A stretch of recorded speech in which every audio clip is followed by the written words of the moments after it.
इतिहासामध्ये फार महत्त्वाचं आहे. ज्यांनी हा गड किल्ला बांधला की नाही, म्हणजे आता इंजिनियर वगैरे तुम्हाला मुलांना व्हायचं असतं है ना. इंजिनियर तुम्हाला विचारलं काय व्हायचं आहे, डॉक्टर इंजिनियर. तर या किल्ल्याचे इंजिनियर ज्यांनी बांधकाम केलं या किल्ल्याचे ते इंजिनियर. आणि हे सगळं बांधकाम झाल्यानंतर राजांनी जेव्हा त्यांना बक्षीस विचारलं, छानपैकी किल्ला तयार झाला, सगळं देखणी वस्तू तयार झाली. मग राजाने विचारलं हिरोजी तुम्हाला काय पाहिजे, बक्षीस मागा. तर हिरोजीने काय मागितलं,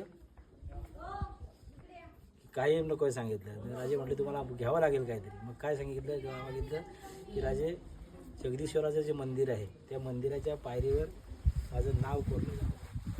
त्याचं कारण काय हे नाही इथं नाव करण्याचं, की राजेने हिरोजीने सांगितलं की राजे जेव्हा जेव्हा तुम्ही रायगडावर याल, जगदीश्वराचं दर्शन घ्याल आणि तुमच्या पायाची पायधूळ माझ्या म्हणजे डोक्यावर मस्तकावर पडेल, हेच माझं पुण्य आहे.